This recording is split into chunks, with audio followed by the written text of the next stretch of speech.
25 জন নবীর আলোচনা কোরআন শরীফ আছে, কিন্তু 25 জনের নামে সূরা নাই। সূরা আছে মাত্র 6 জনের নামে। একটু বলেন না কয়জন? 6 জন নবীর নামে আল্লাহ সূরা নাযিল করেছেন। কিন্তু লুকমান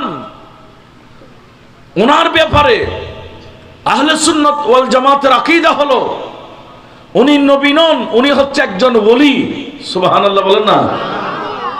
তাহলে ওলির নামেও কোরআন শরীফের মধ্যে সূরা রয়েছে। সুবহানাল্লাহ বলবেন না? ওলির নামেও কোরআন শরীফে কি রয়েছে? নবীর নামে যেমন সূরা আছে, ওলির নামেও কোরআন শরীফের মধ্যে কি আছে? ওখান থেকে একটা সূরার নাম হলো সূরা লুকমান। একটু বলেন না সূরা কি? প্যারা হাজরিন, আল্লাহ রাব্বুল আলামিন কোরআনে কারীমার 21 নম্বর পারায় লুকমান, সূরা লুকমান বলে সূরা দিলেন। দেখলাম ওই সূরার ভিতর আল্লাহ 34টি আয়াত দিয়েছে, 60টা রুকু দান করেছেন, 548টি বর্ণ দিয়েছেন, শব্দ দিয়েছেন, এবং 2110টি বর্ণ দিয়েছেন। এতগুলা বর্ণ দিয়ে, আপনার এতগুলা শব্দ দিয়ে, আবার এতগুলা আয়াত দিয়ে, আবার 4টা রুকু দিয়ে রব্বুল আলামিন কোরআনের ভিতর একটা সূরা দিলেন, আর ওই সূরার নাম দিলেন সূরা লুকমান। এখন বিবেকের কাছে প্রশ্ন, উনি কোন মহৎ ব্যক্তি যার নামে ডাইরেক্ট সূরা? এটা খেয়ে আমার ভাইরা একটু খেয়াল করেন, কোরআনে কারীমের মধ্যে আল্লাহ ওনার নামে সূরা দিলেন, তাহলে উনি কেমন ব্যক্তি? ওনাকে আল্লাহ নবুয়ত এবং হিকমত দুটোটা দিয়েছেন। উনি বলেন নবুয়ত ন, আমি হিকমত বিজ্ঞানকে গ্রহণ করব, আমি জ্ঞান বিজ্ঞানকে নিয়ে এলাম। কিন্তু রব্বুল আলামিন ওনার স্মৃতি কোরআনের মধ্যে কেন আসলেন? উনি আমার নবীর জমানার মানুষ নয়, নবীর আগের। আমাদের নবীরও, বড় করে বলেন, আমাদের নবীরও কি? এটা আমাদের নবীর উম্মত ন, আমাদের নবীর জমানার ন, এটা আমার নবীরও আগের মানুষ। ওনার অনেক ইতিহাস, অনেক কথাবার্তা আছে। মূল পয়েন্ট হলো রব্বুল আলামিন ওনার নামে কেন সূরা দিলেন? বললেন উনি নিজের ছেলেকে 60টা নসিহত করেছে, 60টা কথা বলেছে। আল্লাহ রাব্বুল আলামিনের কাছে ওই 60টা কথা পছন্দ হলো। এই আয়াতের 4টা, কিন্তু বাকি আয়াতের মধ্যে আরো আছে। ওই কথাগুলো পছন্দ হওয়ার কারণে রব্বুল আলামিন ওনার স্মৃতিস্বরূপ কোরআনের ভিতর ওনার নামে 34টি আয়াত দিয়ে একটা সূরা নাযিল করে দিয়েছে। এমন কি কাজ করলেন আমার ভাইরা? একটু চিন্তা করেন, এই লুকমান নামের মানুষটা কি কাজ করেছে আল্লাহর এত পছন্দ হলো? আল্লাহ ওনার কথা কোরআনের মধ্যে, আপনার ইতিহাস কোরআনের মধ্যে স্মৃতিস্বরূপ, ওনার সেই স্মৃতি কোরআন শরীফের মধ্যে আমার নবীর মাধ্যমে কিয়ামত পর্যন্ত মানুষের কাছে যে পৌঁছে দিচ্ছেন, এমন কি কাজ উনি করলেন? এটা একটু দেখার দরকার আছে। কথা বলেন না, ঠিক না? দেখেন আয়াতে কারীম, আমাদের দেশে যেমন ছেলে বিদেশ যায়, আছে না? এই এলাকা থেকে ছেলে বিদেশ যায় না? ছেলেরা যখন বিদেশ যায়, মা বাবা রাত্রিবেলায় বসে, এবার ছেলেকে বলে, বাবা তুমি বিদেশে যাবে ঠিক, কিন্তু একটা কথা মনে রাখিও, বিদেশে তুমি যেখানে যাও না কেন টাকা ইনকাম করবা, মানুষের সাথে মিলেমিশে থাকবা, আমাদের ঘর বানাতে হবে, তোমার বোন আছে বিয়ে দিতে হবে, আমাদের বাড়ি একটা আছে আরো 2টা করতে হবে, ঘুমাই বিলে জায়গা 3খানি আছে 4খানি কিনতে হবে। এরকম বিভিন্ন ধরনের উপদেশ দিয়ে থাকে। কি বলেন, ঠিক না? বিদেশ যাবার আগে ফরক হয়তো ফুট জায়গা মাত্র 4খানি, আরো ডাকো দি অমুকুরুত 8খানি আছে, আরো তারা 4খানি কিনিতে রোমান্য ভরিব। কিন্তু লুকমান হাকিম উনি এত বড় জ্ঞানী হওয়ার পরও আল্লাহ ওনাকে কেন স্মরণ করলেন? ওনার ছেলে যখন বিদেশে যাবে ব্যবসার উদ্দেশ্য, তৎসময় ব্যবসায়ী কার্যক্রম পুরো পৃথিবী জুড়ে ছিলেন। ব্যবসার উদ্দেশ্য যাওয়ার আগে নিজের ছেলেকে বসাইলেন, বসায় বলল, বাবা তোমাকে কিছু নসিহত আছে, তোমাকে আমি কিছু কথা বলবো, ও আমার ছেলে, আমার কথাগুলো মন দিয়ে শুনো। আব্বু বলেন না কি কথা? তখন উনি ছেলেকে 60টা কথা বলেছেন। সুবহানাল্লাহ বলেন না? কয়টা কথা বলছি? 60টা কথা বললেন। হুজুর 4 কথা কি কি? আল্লাহর কোরআন এটা সাক্ষী দিলেন। 1 নম্বর, ইয়া বুনাইয়া, এ আমার ছেলে, এ আমার বৎস, আকিমিস সালাতা, তুমি যেখানে যাও না কেন, ব্যবসার উদ্দেশ্য যাও, বেড়াইতে যাও, দেশের বাইরে যখন তুমি চলে যাবে, যেখানে যে দ্বারে যে স্থানে যাও না কেন, একটা কথা মনে রাখবে সব সময়, একটা কথা মাথায় রাখবে। আমরা মুসলমান ফ্যামিলির ছেলে, আমরা আল্লাহকে মানতে হবে। আকিমিস সালাত মানি তুমি যেখানে যাও সেখানে তুমি নামাজ কায়েম করবে। যেটা জোরে কি ফরিবা বড় করে হন না, কায়েম করেন মানে নিজে ফরন এবং মাইসুরও ফরন। আবার তো চলো বড় ভাই চলন খোদায় নামাজ, আমরা নামাজ পড়তাম যাই, ইয়ানের হয়তো কায়েম নিজেও ফেললাম, আরেকজনেরও ডাকি গুজি ফরাই। মান হাকিম নিজের ছেলে ব্যবসার জন্য বিদেশে যাচ্ছে, রাত্রিবেলায় ডেকে ছেলেকে বসাইয়ে বললেন, বাবা তুমি ব্যবসার জন্য যাবে ঠিক, যেখানে যাও না কেন একটা কথা বাবার মনে রাখবা। 1 নম্বর কথা কি বললেন? তোমার 1 নম্বর কথা হলো আকিমিস সালাতা, যেখানে যাও না কেন তুমি সর্বপ্রথম একটা কাজ করবা, ওই কাজের নাম হলো তুমি নামাজ আদায় করবা। আর একটু বড় করে বলেন না, কি আদায় করবে? নামাজ আদায় করিবে। যেটা দেবে যাও, যে স্থানে যাও, যেখানে যাও, তুমি কখনো নামাজ ছাড়বে না। বাবারে কথা মনে রাখবা, তুমি নামাজ আদায় করবা।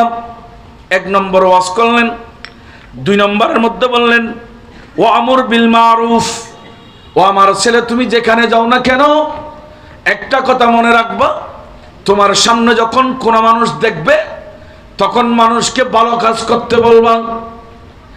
3 নম্বরের মধ্যে বললেন ও আনহা আনিল মুনকারি, যখন কাউকে অন্যায় করতে দেখবা, যখন কোনো মানুষ বেয়াদবি করবে, অন্যায় করবে, শরীয়ত বিরোধী কার্যক্রম করবে, আল্লাহর কথা মানবে না, রাসূলের কথা মানবে না, তাকে সেখানে অন্যায়ের মধ্যে বাধা দিবা।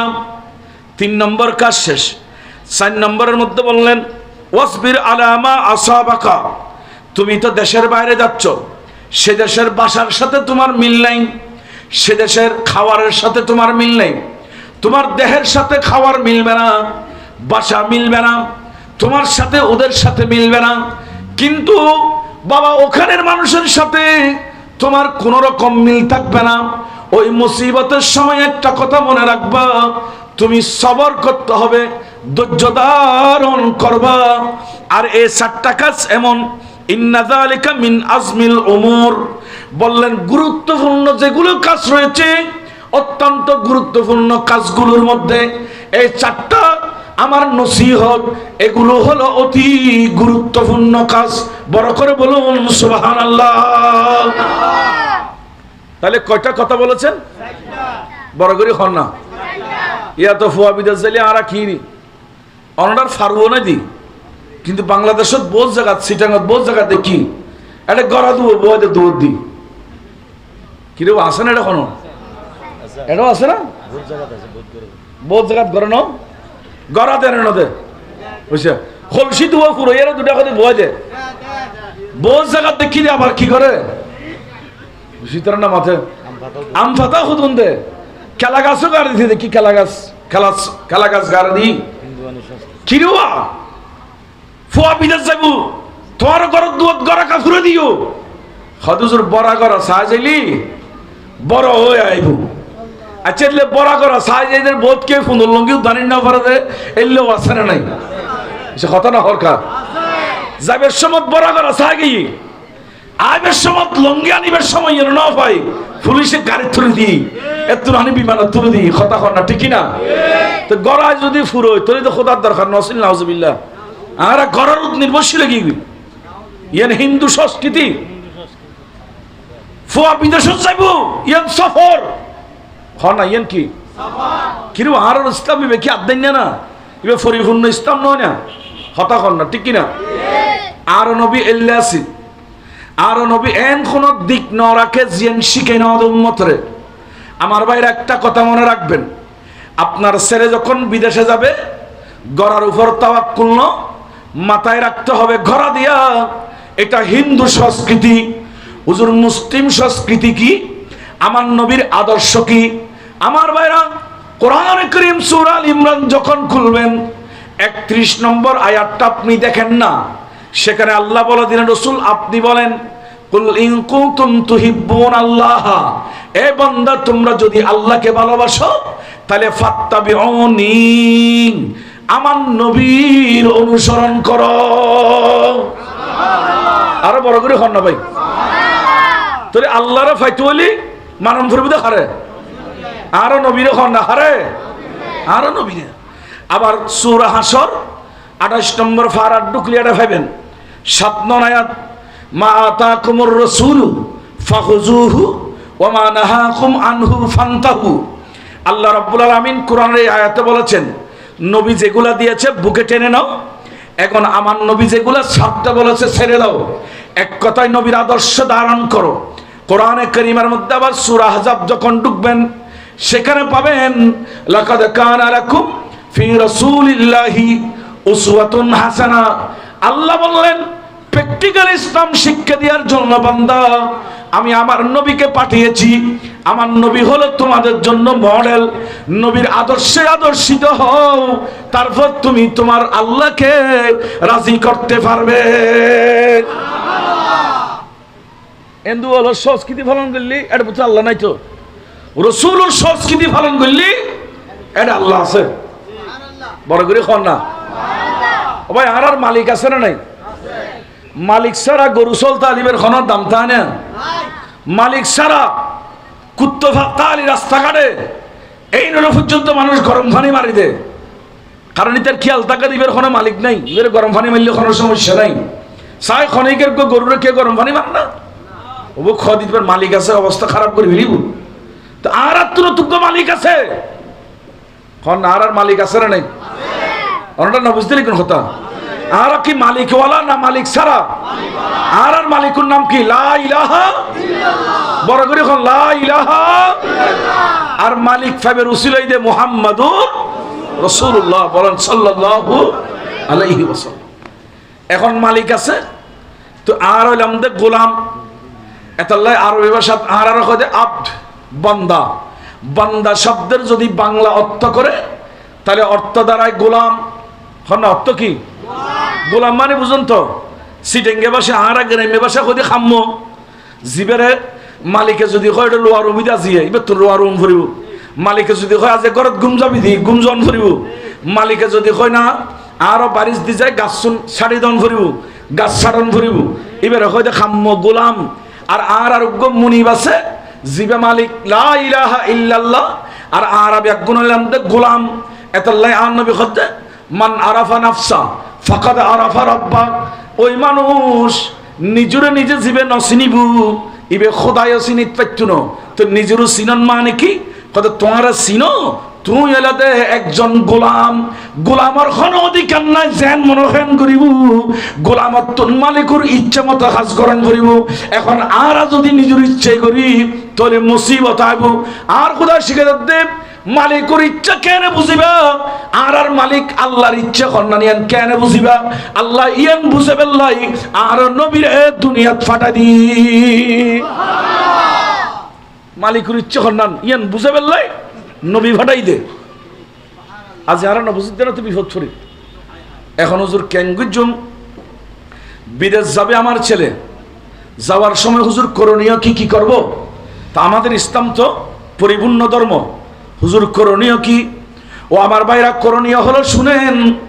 আপনি হাদিসে পাক যখন সফরের অধ্যায় খুলবেন দেখবেন আমার নবী যখন দেশের বাইরে যেতেন যাওয়ার আগে 2 রাকাত নফল নামাজ পড়তেন। বলেন না কি নামাজ?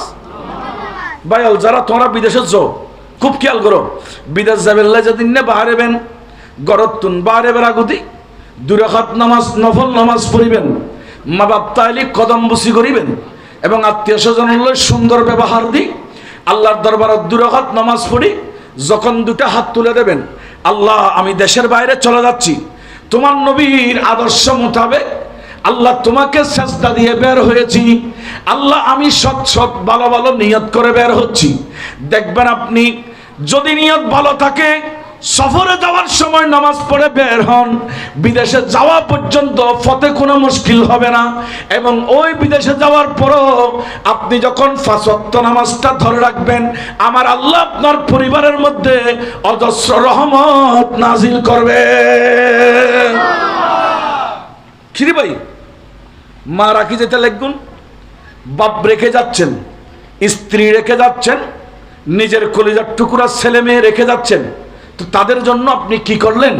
বলে যে কমপক্ষে 2 রাকাত নামাজ পড়ে দোয়া করো, আল্লাহ রিজিকের সন্ধানে আমার আমেরিকা যেতে হচ্ছে, সৌদি আরব যেতে হচ্ছে, আমার ওমান যেতে হচ্ছে, কিংবা এক কথায় দেশের বাইরে যাচ্ছি, আল্লাহর রিজিকের সন্ধানের জন্য যাচ্ছি, কিন্তু তোমাকে সেজদা দিয়ে বলতেছি আল্লাহ আমার পরিবার তোমার কাছে আমানত রাখলাম, আমার মাকে আমানত রেখে যাচ্ছি, আমার স্ত্রীকে আমানত রেখে যাচ্ছি, আমার ছেলে মেয়েকে আমানত রেখে যাচ্ছি।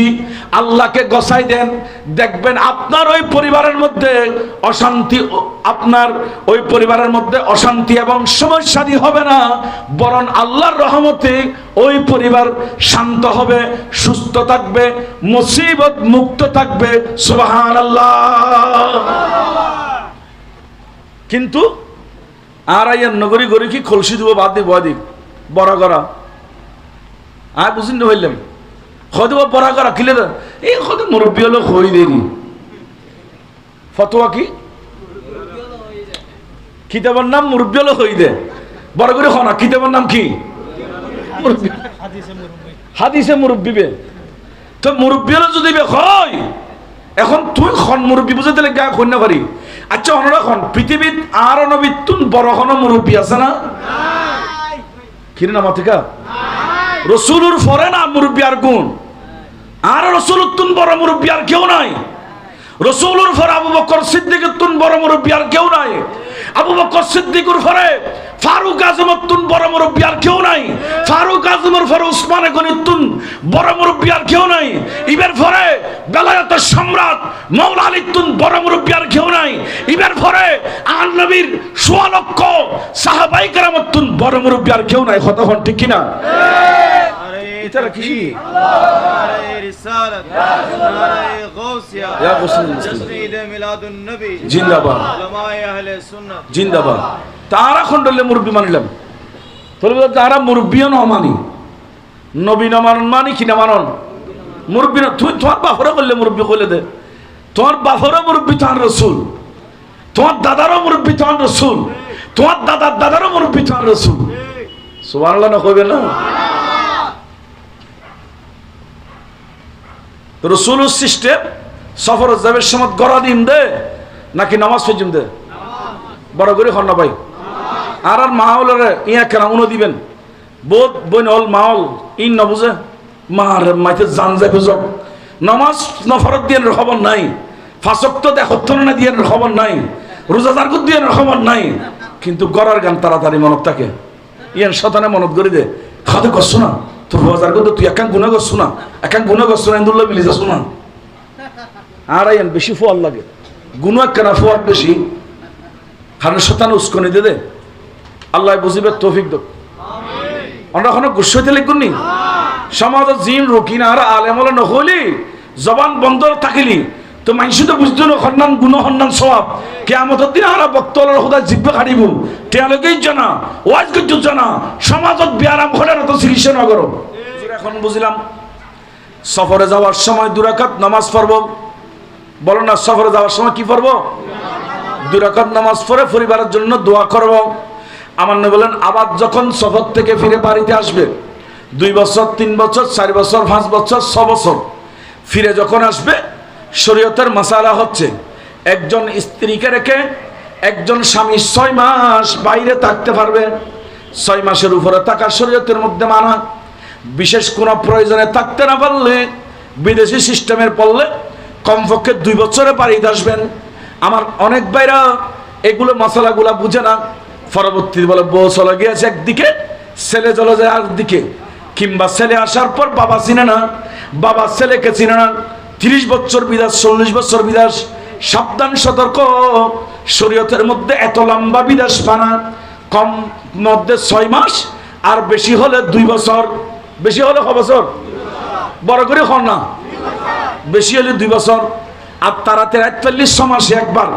এটা রসুলে পাকের নিয়ম দেখা দিয়েছেন, এর বাইরে আপনারা থাকবেন না। আজকে আমরা দীর্ঘ সময় বিদেশে থাকি, মুসিবতে পড়ে যাই। যাই হোক, আমার ভাইরা বুঝাতে চেয়েছিলাম একটা কথা, লোকমানে হাকিম যাকে আল্লাহ কবুল করেছেন, ওখানে ওনার 60টা কথা আল্লাহর বেশি পছন্দ হয়েছে। 1 নম্বর কথা হলো, আল্লাহ বললেন তুমি নামাজ পড়। আল্লাহর সেই শিক্ষা অনুযায়ী আমরা পেলাম, লোকমান হাকিম নিজের ছেলেকে বললেন তুমি 5 ওয়াক্ত নামাজ, তখন ছিল না, তখন সে সময় যেই নিয়মে নামাজ ছিল সেই নিয়মে নামাজ পড়তে হবে। সুবহানাল্লাহ। লোকমানে হাকিমের নামে কোরআন শরীফে সূরা নাজিল হয়েছে, কিন্তু আল্লাহ সমস্ত নবীর নামে সূরা দেন নাই। টোটাল কোরআন শরীফে মাত্র 25 জন নবীর নামে জিকির হয়েছে। একটু কথা বলি, কয়জন নবীর নাম? বড় করে খেয়াল করবেন। আর খতর কেন বেশি ফিসন বোধ ভাই হলে নীরব নিস্তব্ধতার সাথে বইজন হবে কেন কি সাহালি তো করি করতে আর তোর কষ্ট আর সাহায্য সবসময় ওনার মনোযোগ আল্লাহ কবুল করে বেকুন এখন আমিন। যাই হোক, যে কথা বোঝাতে চেয়েছিলাম, টোটাল কোরআন শরীফে 25 জন নবীর নাম উল্লেখ আছে, ওখান থেকে 6 জন নবীর নামে সূরা নাজিল করেছেন। সুবহানাল্লাহ বলেন না? আপনি যখন কোরআন খুলবেন, আমি টোটাল কোরআন শরীফে 114টি সূরা পুরোটাই আমি গবেষণা করার সৌভাগ্য হয়েছে। সেখানে দেখলাম আমার ক্ষুদ্র জ্ঞানে 6 জন নবীর নামে সূরা। এখন ওখানে একজন হলো হযরতে সাইয়েদনা ইউনূস আলাইহিস সালাতু ওয়াস সালাম, ওনার নামে 11 নম্বর পারায় আল্লাহ রাব্বুল আলামিন 109টা আয়াত দিয়ে ডাইরেক্ট একটা সূরা দিয়েছে, আর ওই সূরার নাম রাখলেন সূরা ইউনূস। আরো বড় করে বলেন, এটার নাম হলো সূরা কি? ইউনূস। এখন প্রশ্ন হলো, হুজুর ইউনূস যদি বলেন কোন ইউনূস, কার নামে আল্লাহ সূরা নাজিল করেছেন? আরে নবীদের তাজকিরা কেন কোরআনের ভিতর এভাবে উল্লেখ করলেন? এগুলার মধ্যে কারণ কি? অনেকগুলা কারণ দেখবেন। আজকে আমরা তো ভাবি শুধু স্বাভাবিক আমরা জীবনযাপন করি, আমাদের উপর মনে হয় পরীক্ষা, আমাদের উপর মনে হয় মুসিবত। আরে নয় নয়, আমরা তো ক্ষুদ্র হিসাবে আমাদের মুসিবত ক্ষুদ্র। আল্লাহর যারা নবীরা ছিলেন এদের উপর বড় বড় বিপদ এসেছেন, বড় বড় ইমতিহান পরীক্ষা এসেছেন, আর ওরা প্রত্যেকটা পরীক্ষার মধ্যে যথাযথ কামিয়াবি সফলতা অর্জন করেছেন। বড় করে বলুন সুবহানাল্লাহ। এখন ইউনূস আলাইহিস সালাম ওঠেকে এগুলো তো অনেক ব্যাখ্যা। আমি একটা কথা বলি, যিনি আল্লাহর দিদার করেছেন, মেরাজ করেছেন মাছের পেটের ভিতর, আপনার তাফসীর রুহুল বয়ানের মধ্যে লিখলেন, আমাদের দেশে যে মানুষ ছেলে মেয়ে ফুরকানিয়াতে পাঠাইলে সকালবেলা সেখানে দোয়া শিক্ষা দেওয়া হয়, লা ইলাহা ইল্লা আনতা সুবহানাকা ইন্নী কুনতু মিনাজ জালিমিন। তৎকালীন সময়টাকে বলার দোয়া, মুসিবতের দোয়া বলতেন। এটা সরাসরি কোরআনে পাকের আয়াত। এখন প্রশ্ন হলো, হুজুর এটা কিভাবে আসলো? এই জিনিসটা দেখলাম এখানে, এটা হলো লা ইলাহা ইল্লা আনতা, এটা মূলত হলো হযরতে ইউনূস আলাইহিস সালাতু আসসালাম আল্লাহর সাথে মেরাজ করেছিলেন, যে আয়াত তাজকিরা করে, যেটা পড়ে উনি আল্লাহর সাথে মেরাজ হয়েছিল। আল্লাহ কোরআনের ভিতর ওনার স্মৃতিস্বরূপ সেটাকে উল্লেখ করে দেখা দিয়েছেন মাছের পেটের ভিতর যাওয়ার পর। একটা মাছ তো তাফসীর রুহুল বয়ানের মধ্যে আল্লামা ইসমাইল হকী রহমাতুল্লাহ আলাইহি লিখলেন, একটা মাছ যখন ইউনূস আলাইহিস সালামকে খেলেন আর একটা মাছ ওই মাছকে খেলেন, তার মানে ডবল মাছের পেটের ভিতর। সেখানে দুনিয়ার অন্ধকার, ফানির ভিতর অন্ধকার, 2 মাসের পেটের ভিতর অন্ধকার। সেখানে যখন উনি ঢুকলেন, আজকে আমরা বিছানা থেকে উঠে ফজরের নামাজ, জোহরের নামাজ পড়তে পারি না, কিন্তু আল্লাহর নবী এবং ওলিদের আদর্শ দেখেন, বিশেষ করে নবীর আদর্শ এটা দেখেন। উনি বললেন আমি মাছের পেটের ভিতর সেখানে বসে থাকি নাই, সেখানে আল্লাহর জিকির শুরু করে দিলাম, লা ইলাহা ইল্লা আনতা সুবহানাকা ইন্নী কুনতু মিনাজ জালিমিন। এই কথা বলে বলে যখন আল্লাহর জিকির শুরু করলাম, আর দেরি হলো না, আমি মাছের পেটের ভিতর আমার আল্লাহর দিদার পেয়ে গেলাম। উনি বলে আমার মেরাজ মাছের পেটের ভিতর হয়েছে। এক এক নবীর মেরাজ এক এক জায়গায়। এই ওনার নামে কোরআন শরীফে এমনি ওনার কথা তো আছে, আবার ওনার নামে ডাইরেক্ট একটা সূরা দিয়ে দিলেন। আবার 2 নম্বরের মধ্যে দেখা যায় 11 নম্বরের কিছু অংশ, 12 নম্বর পার আর কিছু অংশ গিয়ে আর একটা সূরা আছে যেটাকে বলা হয় সূরা হুদ। হযরত সাইয়েদনা হুদ আলাইহিস সালামের নামে ওখানে একটা সূরা আছে। ওই সূরার মধ্যে 133টি আয়াত রয়েছে। আবার যখন আপনি 3 নম্বরের মধ্যে যাবেন, সেখানে হযরতে আপনার ইউসুফ আলাইহিস সালাতু ওয়াস সালামের নামে কোরআনে কারীমের মধ্যে 12 এবং 13 নম্বর পারায় মিলে সেখানে 111টি আয়াত দিয়ে ইউসুফ আলাইহিস সালামের নামে একটা সূরা দিয়েছেন, যেটাকে বলা হয় সূরা ইউসুফ। এগুলো কেন ওদের নামে সূরা দিয়েছেন বিস্তারিত অনেক লম্বা হয়ে যাবে, সামান্য একটু ইঙ্গিত দিই। আমার ভাইরা, আজকে তো আমরা এক ভাই আর এক ভাইকে ছুরি মারতে দ্বিধা করি না, শুধুমাত্র বিড়ার 1 ঘন্টা জায়গা বা 2 হাত জায়গার জন্য, কিংবা আর দেশের আইসুর ফানির লাই ইয়ান হলে মারি ফিট করার এলে মানুষও বাংলাদেশত আছে তো, কি হন আছে তো না উড়ানোর আইসুর ফানি যাতে ইয়ান হলে বাইরে বাই মারি মেডিকেলে ছড়াই দেন। অথচ ইউসুফ আলাইহিস সালামের নামে সূরা দিয়েছেন। এখানে অনেক বিস্তারিত কথার মধ্যে একটা কথা হলো, ইউসুফ আলাইহিস সালামের ভাইয়েরা ওনাকে যখন মারতে নিলেন, মারার জন্য কুফে ফেলে দিলেন, সেখান থেকে আল্লাহ রক্ষা করে ওনাকে পরবর্তী মিশরের বাদশা বানিয়ে দিলেন। যে ভাইরা ওনাকে মেরে ফেলতে চেয়েছে, আর দীর্ঘদিন পরে ভাইদের সাথে যখন দেখা হলো, উনি একটা কথা বলেছেন, কোরআন শরীফ সাক্ষী দিচ্ছে, লা তাসরিবা আলাইকুমুল ইয়াউম। আল্লাহর কোরআনের ভাষায় বললেন, ইউসুফ আলাইহিস সালাম বলেছেন, ভাইরা যখন দেখলেন ভয় পাচ্ছে, আরে আজকে তো আমাদেরকে মেরে ফেলবে, প্রতিশোধ গ্রহণ করবে, শাস্তি দেবে। কিন্তু ইউসুফ আলাইহিস সালাম বললেন, ও আমার ভাই, তোমরা তো আমার ভাই, আমাকে হাতকে বেঁধেছো এটাও আমি দেখেছি, আমার পাকে বেঁধেছো এটাও আমি দেখেছি, আমার চোখকে বেঁধেছো এটাও আমি দেখেছি, আমাকে যে মারতে চাইতো এটা আমি দেখেছি, কিন্তু ভাইরা দীর্ঘদিন পর্যন্ত তোমাদেরকে দেখি নাই, তোমাদের ব্যথায় আমি ব্যথিত হয়েছি। ও আমার ভাইরা, আজকে তোমাদের সাথে দেখা হয়েছে, আজকে তোমরা একটা কথা শুনো, লা তাসরিবা আলাইকুমুল ইয়াউম, আমি তোমাদেরকে আজকের দিনে সাধারণ ক্ষমা ঘোষণা করছি, প্রতিশোধ নেব না। আমার ভাই হিসাবে অন্যায় করলো, অপরাধ করলো, তোমাদেরকে আমি ক্ষমা করে দিলাম। আল্লাহ বলতেছে, আপনি ভাইদেরকে ক্ষমা করে দিয়েছেন, ভ্রাতৃত্ববোধ শিক্ষা দিয়েছেন।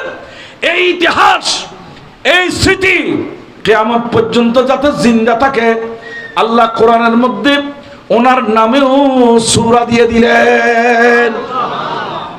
এবং চরিত্রের কথা এটাও এসেছে একাধিক কারণের মধ্যে, আমি একটা কারণ বলছিলাম, এভাবে অনেক সূরার অনেক কারণ আছে। এরপর আপনি দেখেন কোরআনের 13 নম্বর পারা 56টি আয়াত দিয়ে আর একটা সূরা দিলেন, এটার নাম হলো সূরা ইব্রাহিম। এরপর আপনার আবার দেখবেন কোরআন শরীফের 26 নম্বর পারায় 38টা আয়াত দিয়ে আর একটা সূরা দিয়েছে, যেটা সরাসরি আমাদের নবীর নামে সূরা, এটার নাম হলো সূরা মুহাম্মদ।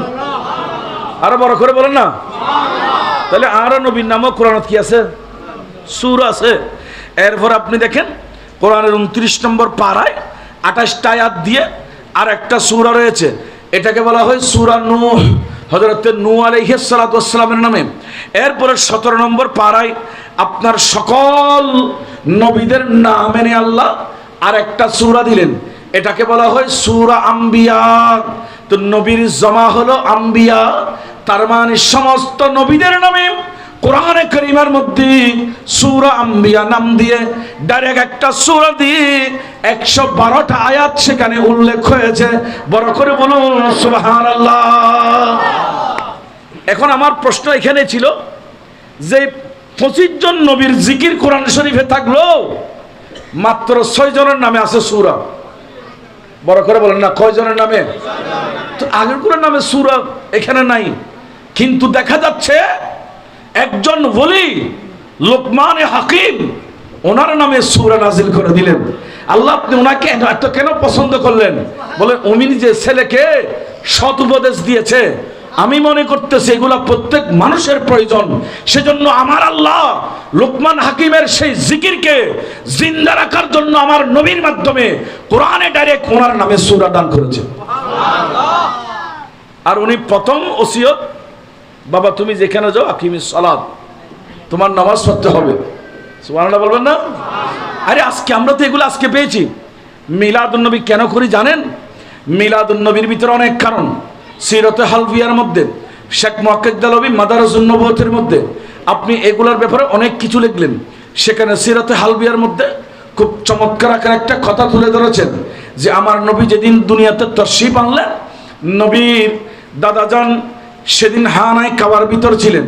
উনি বললেন আমি হঠাৎ করে দেখলাম সামিতু মিন জিদারিল কাবা কাইলান, হঠাৎ করে দেখলাম কাবার দেওয়াল থেকে আরবি ভাষায় কথা আসতেছে। বললেন কি বলল? বলে কাবার দেওয়াল বলতেছে তোমরা আরবের 360টা গোত্র ছিল, 360টা গোষ্ঠী, 360টি মূর্তি ছিল। এক গোষ্ঠী আর এক গোষ্ঠীর মূর্তিকে পূজা করতেছে না। তোরার খোদাই আর মানতাম না, ইতরের গোষ্ঠী সদরের গোষ্ঠী হয়ে আর আল্লাহ যোগ্য, শিখদরের গোষ্ঠী হয়ে আর আল্লাহ যোগ্য, তালুকদরের গোষ্ঠী আর আল্লাহ যোগ্য, অমুক গোষ্ঠী আর আল্লাহ যোগ্য। 360 গোষ্ঠী 360টি মূর্তি স্থাপন করেছেন। সেই 360টি মূর্তি যেখানে স্থাপন করেছেন, সেই খানায় কাবার দেওয়াল সাক্ষী দিচ্ছে তোমাদের 360টি মূর্তি ভাঙি চুরমার করে এটা মূর্তির জায়গা রাখবে না, বরং খানায় কাবাকে সারা পৃথিবীর কেবলা বানায় দেবে, নামাজের জায়গা বানায় দেবে। ওই নবীর আজকে তশরিফ আবারি হয়েছে। তাহলে 1 নম্বর নসিহত লোকমান হাকিমের 1 নম্বর কথা ছিল বাবা যেখানে যাও তুমি নামাজ পড়বে। বলেন না কি পড়বে? হুজুর প্রশ্ন হলো এখন নামাজের ব্যাপারে এত গুরুত্ব কেন দিলেন?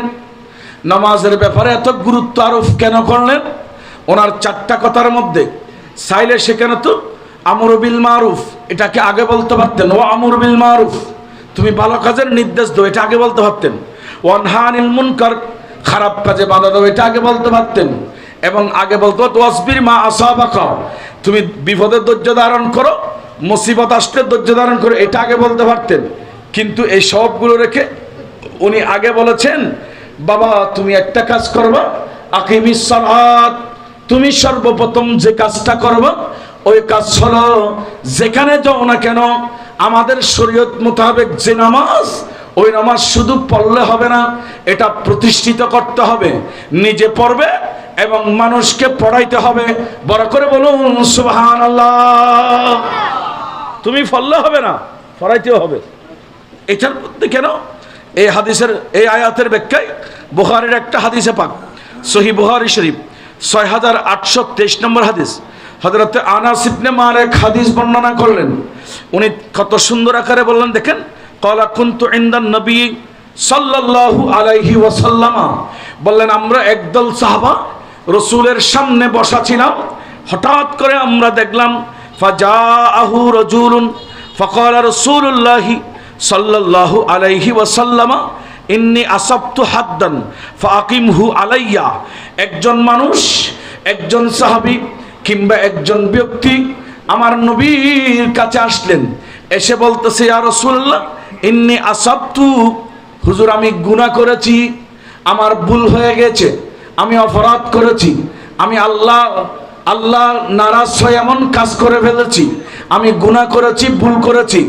রাসূল আমি আপনার কাছে এসেছি হাদ্দান ফাআকিমহু আলাইয়া, আপনি শরীয়তের যে শাস্তি, শরীয়তের যে বিধান, চুরি করলে হাত কাটতে হবে, জানা করলে দৌড়া মারতে হবে, এই যে শরীয়তের হাত, শরীয়তের বিধান, শরীয়তের দৃষ্টিতে যেটা শাস্তি, সেই শাস্তি আমার উপর প্রয়োগ করুন, আমাকে শরীয়তের শাস্তি দিন, আমি আপনার কাছে শাস্তির জন্য এসেছি। আমার ভাইরা, আমরা চুরি করে গোপন রাখি, আর দেখা যাচ্ছে রাসূলের জমানায় আমার নবীকে যারা পছন্দ করতেন তারা ছোট্ট একটা ভুল হলো রাসূলের কাছে আসতেন, রাসূল আমি আপনার কাছে এসেছি তওবা করব, আজ জীবনে ভুল করব না, এবং শরীয়তের দৃষ্টিতে যে শাস্তি আমার জন্য নির্ধারণ, সেই শাস্তি আমাকে দেন, আমি আপনার দিয়া শাস্তি ভোগ করব। বড় করে বলুন সুবহানাল্লাহ। তারা তলে তলে গুণা করে করে ব্যাগ না মাইতে কি কেউ ফসান না করি এনে নিজে সাপ এক একজনের আতর সেন খুশবো মানুষটা হতে শরীর না পারে, কিন্তু ভিতরে যদি আল্লাহ এখনো সময় আমল্লামান প্রকাশ করে দে তো হত্যার বুধে সাপ খন্মাফত সাপ কথা কন না ঠিক কিনা কিরুয়া এখনো কথা ভুল হয়নি। জোয়ান হালত বুড়া হাল পর্যন্ত কত জায়গা কত কিছু করছি, এগিন ব্যাগিন যদি খোদা মানুষের সামনে প্রকাশ করে দে হঠাৎ যাবি কই আতরের খুশবো, হঠাৎ যাবি কই সিয়ানোর খুশবো, হঠাৎ যাবি চৌধুরী এবং সাবর আড়ানোর বাহার সুলুর বাহার। কিন্তু আল্লাহ কত বড় দয়াবান, আর নবী দোয়া কই খোদা আর উম্মতরে বেজ্জত করছু। এতে আল্লাহর এক নাম সত্তার, সত্তারুল উয়ুব। যত আইব আছে, যত দোষ আছে, যত অপরাধ আছে, আল্লাহ কতে বান্দা তোমার অপরাধ কইল লা তাকনাতু মির রাহমাতিল্লাহ, আর দরজা তুন দূর না যাইও, আয় তোমার দোষিন বেগিন গোপন করে রেখি বড় করে হস আর এত দোষ বেগিন গোপন রাখি। কিন্তু আর নবী সাহাবালার আদত, সাহাবাই কেরামের অভ্যাস আছিল যে দোষ গল্লি রসুলের কাছে আয় খোঁজ দিত, রসুল আয় দোষ গজ্জি আরে মাপবরি দন এবং আল্লাহ কেনা দোয়া করন, রসুল আর শরীয়তের হুকুম জিয়েন শাস্তি দিয়ে নিয়েন দান করন। এই সাহাবী আয়ের খর ইয়া রাসূলুল্লাহ আই অফরাত গজি। হাদিসে পাক হযরত আনাস রাদিয়াল্লাহু তাআলা বললেন ক্বালা ওয়ালাম ইয়াসআলহু আনহু, আমার নবী তাকে প্রশ্ন করেন নাই। আর হলে তো হতেন ভাই কি গুণ করছে কি জফরাত কি, কিন্তু রসুলে পাক দেখেন আমার নবী নীরব নিস্তব্ধ। ওয়ালাম ইয়াসআলহু আনহু, রসুল তার কাছে কিছুই জিজ্ঞেস করলেন না, নীরব নিস্তব্ধ আমার নবী চুপচাপ বসা আছে। ক্বালা ওয়া হাদারাতিস সালাতু, এমন টাইমে নামাজের একটা ওয়াক্ত হয়ে গেল। সুবহানাল্লাহ বলো না, নামাজের কি হয়েছে? এটা ফজর হতে পারে, জোহর হতে পারে, আসর হতে পারে, মাগরিব হতে পারে, যে কোনো একটা ওয়াক্ত চলে এসেছে। এখানে কোনো ওয়াক্ত বলে নাই, শুধু এতটুকু বলেছেন হাদারাতিস সালাত, নামাজের সময় হয়ে গেল, নামাজের ওয়াক্ত চলে আসলো। এরপরে দেখা গেল নবীজি নামাজের ইমামতি করলেন। ওই রাবি বললেন ফাসাল্লামা আন-নবী সাল্লাল্লাহু আলাইহি ওয়াসাল্লামা, নবীর কাছে যে মানুষ এসেছে, নবী আমি গুনাহ করেছি, আমাকে একটু তওবা পড়াই দেন, আমাকে একটু শরীয়তের শাস্তি দেন। ওই মানুষ বলল আমি আর দেরি করলাম না, আমি দুনিয়ার কোনো ইমামের পিছনে সরাসরি আমাদের শ্রেষ্ঠ নবীর পিছনে নামাজ পড়ে ফেললাম। বলছে আমি নবীর পিছনে নামাজ পড়ে ফেলছি। এসব নামাজ তো নামাজ, নবীর পিছনে নামাজ, সুবহানাল্লাহ হবেন না? এই নামাজ হলে কি খরচ তোলানো হয় না? দুনিয়ার নামাজ, পৃথিবীর সমস্ত ইমামের নামাজকে এক পাল্লায় দিলে আমার রসুলের একটা সেজদার সমানও হবে। এই রসুলের পিছনে নামাজ। উনি বললেন আর দেরি হলো না, আমি রসুলের সাথে ফাসাল্লামা আন-নবী সাল্লাল্লাহু আলাইহি ওয়াসাল্লামা, আমি রসুলের সাথে নামাজ পড়লাম। ফালাম্মা কাদান নবিয়্যু সাল্লাল্লাহু আলাইহি ওয়াসাল্লামা, রসুল যখন নামাজ শেষ করলেন আর দেরি হলো না, আমাকে আবার বলল, আমি আবার নিজ থেকে বললাম, রসুল নীরব নিস্তব্ধ চুপচাপ। আমি আবার গিয়ে বললাম ফাকালা ইয়া রাসূলুল্লাহ, হে আল্লাহ রসুল, ইন্নী আসাবতু হাদ্দান ফাআকিম ইয়া রাসূলুল্লাহ ফি কিতাবিল্লাহি, আল্লাহর কোরআন কিতাবুল্লাহ মানে কোরআন মসজিদ, কোরআন শরীফে যেভাবে শাস্তি দিতে বলেছে আমাকে গুনার জন্য সেভাবে শাস্তি দেন হুজুর, আমাকে দুনিয়াতে শাস্তি দেন, আমি শাস্তি নেব। আমার ভাইরা মনে রাখবেন, দুনিয়ার শাস্তি হলো সামান্য, কিন্তু জাহান্নামের শাস্তি হলো বেশি কঠিন। আরে মেশকাতের মধ্যে গত কয়েকদিন আগে আমি ক্লাসের মধ্যে ছাত্রদেরকে পড়াতে গেলাম, সেভাবে জাহান্নামের একটা অধ্যায় আছে মেশকাতের মধ্যে। সেই অধ্যায় পড়াতে গিয়ে সেখানে দেখলাম জাহান্নামের সর্বনিকৃষ্ট যেটা আযাব হবে, মাত্র আগুনের দুটা জুতো পড়াই দেবে, আগুনের জুতা বলো না কি, এখন তাহারা এনে সব জুতা করি, আগুনের জুতা পড়াই দেবে। বললেন ওই জুতা এমন হবে, এত গরম হবে, টক টকবক করে মাথার যে মগজ, গরম পানি যেমন আগুনের মধ্যে দিলে আপনার ভটভট করে সিদ্ধ হতে থাকে, গরম পানির মতো মাথার মগজ সিদ্ধ হয়ে যাবে ওই দুইটা আগুনের জোতা দিলে। এখন যদি ডাইরেক্ট আগুনে জ্বলতে হয় কেমন হবে? তো জাহান্নামের আগুন দুনিয়ার আগুন থেকে আরো 70 ভাগ বেশি গরম হবে। স্বাভাবিক না? আজকে দেখতেছেন সূর্য 15 কোটি মাইল উপরে, বলেন না কয় কোটি?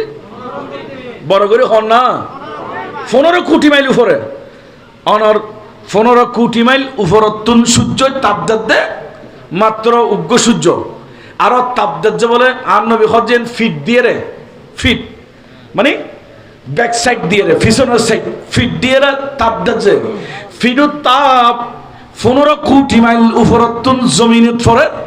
এটার ভিতর আর তাই না পারেন, কেউ এক রুমত ফ্যান দুয়া লাগার, কেউ এসি লাগার, কি হন ঠিক নয় না?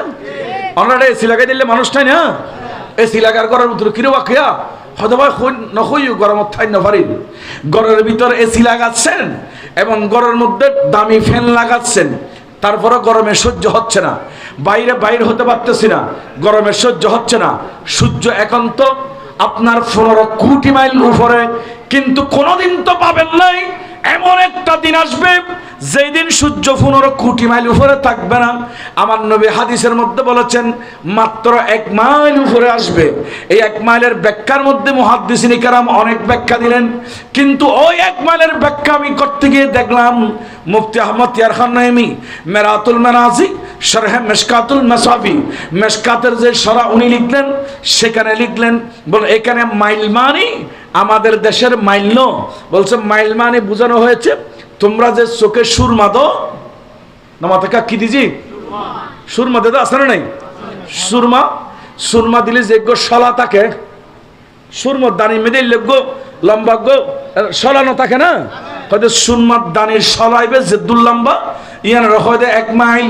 তার অর্থ যে সূর্য মাত্র সূর্যর সলার সমান উপরে তাইব 1 বৃহত্তর আরো ক্ষমত পারে এলে মাথার উদ্দে যদি সূর্য থাকে। এখন তো 15 কোটি মাইলের উত্তুন তাপদারদের সহ্য নর। এখন এত খাসা জেলি কিংবা 1 মাইলও যদি ধরি আর দেশীয় মাইল যদি ধরি, 1 মাইল উপর থেকে যদি তাপ দেয় তখন কিভাবে থাকবেন? এসি লাগানোর সুযোগ নাই, ফ্যান লাগানোর সুযোগ নাই, ঘরে ঢোকার সুযোগ নাই, গাছতল বাস্তলে আশ্রয় নেওয়ার সুযোগ নাই। ওই কিয়ামতের ময়দানে থাকবেন কিভাবে? আজকে সূর্যের পিঠ দিয়ে আলো দিচ্ছে, সেদিন সূর্যের চেহারা দিয়ে সামনের অংশ দিয়ে যে দিক থেকে আলো বের হয় সেটা দিয়ে আপনাকে তাপ দেবে। কিভাবে আপনি সহ্য করবেন? সেই অবস্থা থেকে কোরআনে কারিমা সূরা আবাসার মধ্যে আল্লাহ বললেন মাঠটা এমন হবে ইয়াউমা ইয়াফিরুল মারউ মিন আখিহি ওয়া উম্মিহি ওয়া আবিহি ওয়া সাহিবাতিহি ওয়া বানিহি, বললেন এমন হবে ইয়াউমা ইয়াফিরুল মারউ, মানুষ একজন আরেকজনকে দেখলে পালিয়ে যাবে, এমন কি মিন আখিহি, নিজের ভাইকে দেখলে ভাই পালিয়ে যাবে, ওয়া উম্মিহি, মাকে দেখলে ছেলে পালিয়ে যাবে, ওয়া আবিহি, বাবাকে দেখলেও পালিয়ে যাবে, ওয়া সাহিবাতিহি, যেই বউর জন্য মাকে কষ্ট দেন, স্ত্রীকে মোহাব্বত করেন, মার্কেটে নিয়ে ঘুরেন, মোটরসাইকেলের পিছনে বসাই বেফরদায় ঘুরেন, গরু ছাগলের মতো গাড়ির ভিতরে বেড়াই ধরেন। এরকম আমাদের দেশে অনেক ছেলেরা আছে তো, বড় করে হন না, স্ত্রীরে বেড়াই ধরেন জায়েজ, কিন্তু লোকালয় মানুষের সামনে ধরেন না জায়েজ। বসে মত হারাত তো লজ্জা লাগে, গাড়ি তুলিলি সিএনজি মধ্যে থেকে বোনা দেখে তার জীবন থেকে দিলাই মনে দেখে নিল সিএনজি তো খরচ আর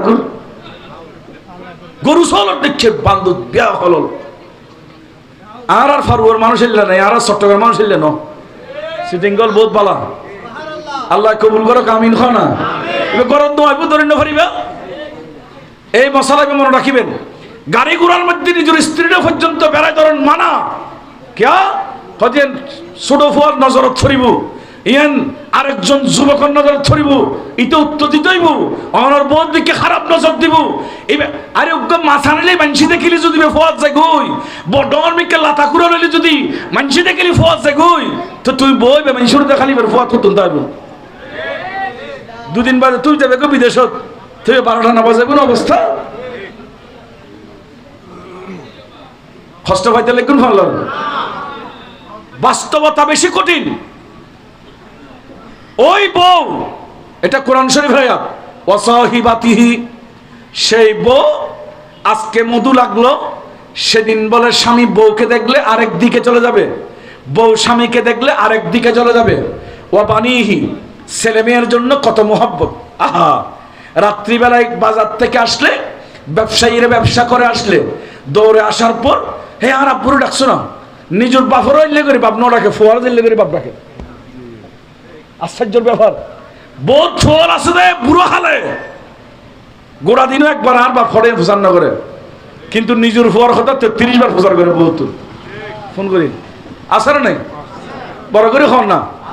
দেশের অবস্থা খারাপ তো, আর সমাজ আর রসুল দূর করিবার লাই তো আর রসুল এসি, গোটা পৃথিবী খান্দি দে গাছপালা বলে খান্দার যে আল্লাহর কাছে। আল্লাহ রে, এই পৃথিবী তো বড় খারাপ হয়ে গিয়ে গই, এরে মানুষ নিষ্ঠুর মানুষ হয়ে গিয়ে গই, জীবিত মাইফা খবর দি ফেলার এটা কোনো ভদ্রতা নাই।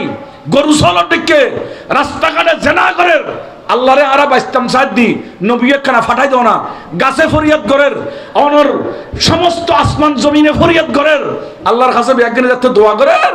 তো আল্লাহ বলে 570 খ্রিস্টাব্দে 12 রবিউল আউয়াল সুবহে সাদেকের সমত এই পৃথিবীর গুণমুক্ত করিবার লাই আর নবীর দুনিয়াত পড়া দি। আর এবার নামদ্দে রবিউল, এবার নামদ্দে মিলাদুন নবী। সুবহানাল্লাহ। না এক দিল হামারা ক্যা হ্যায় আজারা উসকা কেতে না। সুবহানাল্লাহ। না কিনা আলা হযরতে খতিকিন তারিফ করি। আজ এখন বাস শেষ, গোড়া মাছটি ভর্তি নওয়াজ আর কতক্ষণ আর তো হইলে না পারি কষ্ট। তারপর আদের দাঁত ফারুয়ার ভাই হল বড় মহব্বতের ভাই এসে মাত্র 3জন 4জন আছিল, ইয়া যদি মারো তার জায়গা নাই ফুরে গিয়ে। আল্লাহ কবুল করক, আমিন হন না। যাই হোক, কত লম্বা হয়ে যাচ্ছে। নিজের স্ত্রী পালিয়ে যাবে কিয়ামতের মাঠে, এবং ওয়াবানিহি, আমি এটা বলতে চেয়েছিলাম, আজকে ছেলেকে বারবার বাবা ডাকি। ওই বাবা, যেই বাবার জন্য বিদেশ থেকে দামি পোশাক এনেছেন, যে বাবার জন্য ব্যবসা করতে গেলে বাজারে যেটা দেখেন সেটা নিয়ে আসেন, আমার ছেলের জন্য নিতে হবে। অনেক সময় অনেক বাবারা চুরি করে পর্যন্ত নিয়ে আসে। কিখন আছে না নাই? এন্ডেলে আজ 10 বছর আগে এক মাহফিলত গেই আই লোয়াজগুড়ির দক্ষিণাঙ্গুনিয়া, হঠাৎ করে সাইডে পুলিশ শুধু না, এটা সাইডে বলতে গিয়ে ফেলি 10-12 বছর এটাই নতুন নতুন ওয়াজগুড়ির সাইডে পুলিশ আয় গিরি ফেলি। এটা আরে কিছু না, খালি একটা গিরি দেখি কি কি ঘটনা কি।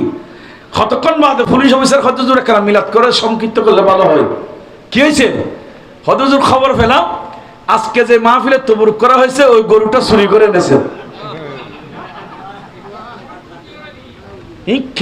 খেন জাতি আমরা খন্দেশত বসবাস করে দিই, মানুষের আকল খেয়ে না গিয়ে কথা বুঝতে পারছি না রায়। এই ধরনের তবরুক এগুলো ফাঁক হবে না তো বাবা, এগুলো তো জীবন নষ্ট করে দিচ্ছে। যে ছেলেকে আপনি চুরি করে খাওয়াচ্ছেন, যেটা মিলাদুন্নবিল্লা গরু চুরি করে তো ফুয়াল্লা চুরি না করে কেন বলুন। যেখানে ছেলেকে চুরি করেন ব্যবসার মালের মধ্যে কম দিয়ে, ব্যবসায়ী জিনিস ব্যবসায়ী পণ্যের মধ্যে ভেজাল দিয়ে টাকা ইনকাম করে ছেলেকে খাওয়াচ্ছেন, আমার আল্লাহ কোরআন শরীফে বললেন ওয়াবানিহি, কিয়ামতের দিন ওই ছেলে আপনাকে দেখলে আরেক দিকে দৌড় দেবে।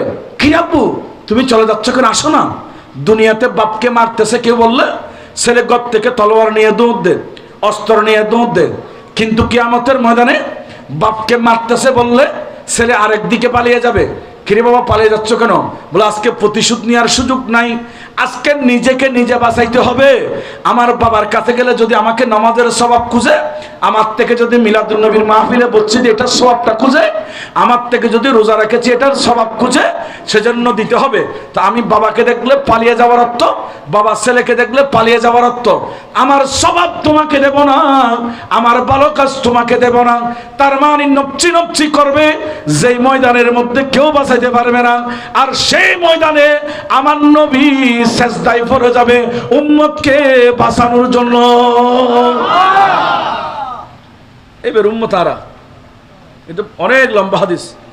যাই হোক, আমি যে প্রশ্নটা বলতে চেয়েছিলাম, বাইরে আমার আজকে কোথায় যাচ্ছি, জাহান্নামের শাস্তি বেশি, কিয়ামতের কষ্ট বেশি। বলো না, কিয়ামতের কষ্ট 50,000 বছরের সমান হবে মাত্র একদিন। 50,000 বছর সময় দুনিয়াতে যত লম্বা, কিয়ামতের মাত্র একদিনের সমান। 50,000 বছর আপনি মাঠে দাঁড়িয়ে থাকবেন, সূর্যের তাপের মধ্যে জমিন তামার হয়ে যাবে, কষ্ট সহ্য হবে না। ওই কঠিন ময়দানে বাঁচবেন কিভাবে? সাহাবায়ে কেরামের মাথায় যখন এই হাদিসগুলো ওদের মাথায় যখন আমার নবী ঢুকাই দিলেন, ওদের ব্রেনের মধ্যে যখন আমার নবী এগুলো সেভ করে দিলেন, সাহাবীরা দেরি করতেন না, গুনাহ করলে সাথে সাথে রাসূলের কাছে আসতেন, ইয়া রাসূলুল্লাহ তওবা পড়াই দেন, আমরা আর গুনাহ করব না। অনেক সময় আমাদের অনেক মুরব্বীরা, অনেক যুবক ভাইরা মনে করে তওবা এটা মৃত্যুর ওষুধ, বুঝছে, মরণের ওষুধ মনে করে। বুড়ো হলি মা বাপ যাতে বেশি নরমজি করি কথা কইন্য ভরে ইমাম সাহেবের হাওয়া যায়, নজরুল হুজুর হাওয়া যায়, আমরা জুন্নিরার মসজিদের নজরুল সাহেব হুজুর হাওয়া যায়, হুজুর একখানা করে কেউ না কিনলে কথা আর বাপরে তবা ফরাই দল, তো তবা কিনলে কথা তবা ফরাইলি ফতোয়া মা বইনল, ফতোয়া মাইফল, মাইফল হতে তবা ফরাইলি বলো তো বাঁচে, নহলি বলে মরে। তার মানে হয়তো বাঁচানোর ওষুধ, নহলে মরণের ওষুধ। হরলকে অথচ তওবার ব্যাপারে কোরআন বলতেছে ইন্নাল্লাহা ইউহিব্বুত তাওয়াবিনা ওয়া ইউহিব্বুল মুতাত্তাহিরিন। আল্লাহ দুই প্রকারের মানুষকে বেশি ভালোবাসে, যারা সব সময় তওবা করে এবং পাক পবিত্র থাকে। বড় করে বলেন না সুবহানাল্লাহ। তওবাইবে তো আল্লাহর ভালোবাসা পথ, আল্লাহর ভালোবাসা পাইবার মাধ্যম, তওবাইবে খোদার রাজি করিবার মাধ্যম। এবার আরা ওই মুমূর্ষ আরকান হতে কে লাগিবেন যাতে মৃত্যুর বিছানার শুতে বিগুই ঘর ঘরে চলে আইতে বিগুই মারা যাবে আগে দুঃখ ডাকাই গলা দুঃখ ডাক চলি ডাকিবে চলে আলি একটা তবা ভরাইলেও খামাইতো না, একটা তবা দরজা বন্ধ হয়েছিল। তবা জোয়ান দেখতে করো না, রসুল সাহাবিয়ল প্রতি মুহূর্তে মুহূর্তে জোয়ান থাকা অবস্থায় ওরা সর্বদা তবা করতেন। এই হাদিস সেটার প্রমাণ। ইয়া রাসূলুল্লাহ, আমি আপনার কাছে এসেছি, আমি গুনাহ করেছি, ইন্নী আসাবতু হাদ্দান ফাকিম ইয়া রাসূলুল্লাহ, নবীরে আমি গুনাহ করেছি, তওবা ফরাই দেন, শরীয়তের শাস্তি আমার উপর প্রয়োগ করেন। বড় করে বলেন সুবহানাল্লাহ। এই কথা যখন বললেন উনি আবারও, এখন আমার নবী এতক্ষণ পর জবান মুবারক খুললেন, নবী বলেন আলাইসা কদ সাল্লাইতা মাআনা, আলাইসা কদ সাল্লাইতা মাআনা, তুমি কি আমাদের সাথে নামাজ পড়ো নাই? তার মানে এই মুসল্লি, তুমি কি আমার পিছনে নামাজ পড়েছো? সুবহানাল্লাহ না, তুমি কি আমার পিছনে নামাজ পড়েছো? ওই ব্যক্তি কলা নাম ইয়া রাসূলুল্লাহ, হ্যাঁ হ্যাঁ, আজকে সৌভাগ্য নসিব হলো আমি আপনি নবীর ইমামতিতে আপনার সাথে জামাতে নামাজ পড়েছি।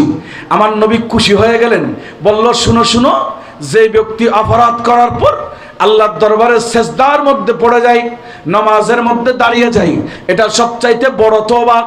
নামাজের মধ্যে দাঁড়িয়ে যখন তুমি নিজের কান নিজে ধরে, নিজের অপরাধ নিজে স্বীকার করে আল্লাহকে সেজদা দিলাম, আর গুনাহ করবে না মনে মনে যখন নিয়ত করে ফেলছো, আর আমি নবীর পিছনে যখন নামাজ পড়ছো, কি আল্লাহ কো ফাইন্নাল্লাহা কদ গাফারা লাকা যামবাকা আও হাদ্দাকা, তোমার যতগুলো গুনাহ হয়েছে আজকে আমি নবীর পিছনে নামাজ পড়ার কারণে আল্লাহ তোমার সমস্ত গুনাহ মাফ করলো, এবং সাথে সাথে আও হাদ্দাকা, তোমার উপর শরীয়তের যে হাত সরিয়ে যে শাস্তি, ওই শাস্তিও আল্লাহ মওকুফ করে দিলেন। শাস্তিও মাফ, গুনাহ মাফ, হন না, শাস্তিও মাফ। নবী বলেছেন নামাজ কি জিনিস, নামাজ কি জিনিস দেখুন নেই, গুনাহ করি আয় হজি আর রাসূলুল্লাহ, গুনাহ করে এসি আর না বল তুই আল্লাহ নামাজ না পড়ো না, আলাইসা কদ সাল্লাইতা মাআনা, তুই কি আর ওরে নামাজ না পড়ো না?